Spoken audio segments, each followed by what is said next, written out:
Ibinunyag ni Jeric Raval na hiniling niya kay Aljur Abrenica, ang nobyo ng kanyang anak na si AJ Raval, na pakasalan ang aktres kapag naayos na ng nakababatang aktor ang lahat sa dati niyang relasyon.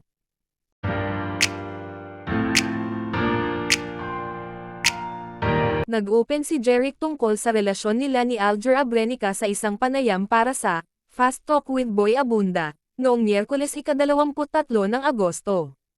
Nung una, syempre kinakausap ko si Aljur dahil yung anak ko bata lang.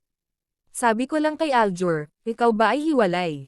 Sabi niya, opo, Jeric said. Kinausap ko si Aljur noon dahil bata pa ang anak ko. Sabi ko sa kanya, hiwalay na kayo. Sagot niya, oo. Ang tinutukoy ni Jeric ay kung hiwalay na sila sa kanyang estranged wife na si Kylie.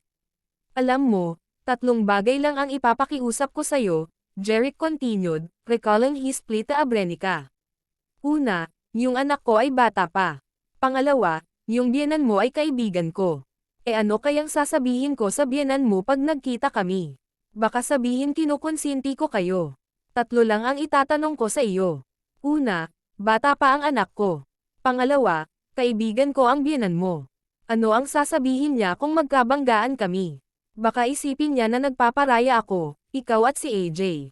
Ang tinutukoy ni Jeric ay ang aktor na naging senador na si Robin Padilla na ama ng estranged wife ni Abrenica, ang aktres na si Kylie Padilla.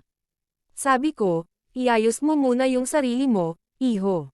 Wala naman akong problema sa inyo dahil buhay nyo yan eh.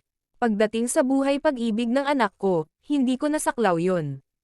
Sabi ko sa kanya, ayusin mo muna ang sarili mo. Wala akong problema sa relasyon nyo ni AJ kasi buhay mo yun. Pagdating sa love life ng anak ko, wala na akong masasabi dyan. Pangatlo, ang sabi ko sa kanya, ang anak ko, gusto ko pakasalan mo. Basta pag-ayos ka na, wala ka ng problema, pakasalan mo yung anak ko, Jeric disclosed.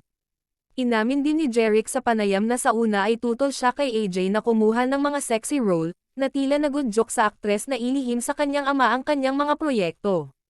Ikinwento ng veteranong action star ang isang pagkakataon na kailangan niyang umarte na parang sumasagot sa isang tawag sa telepono habang nanonood ng isa sa mga pelikula ng kanyang anak, para lang makalabas siya ng sinehan at laktawan ang intimate scene ng aktres.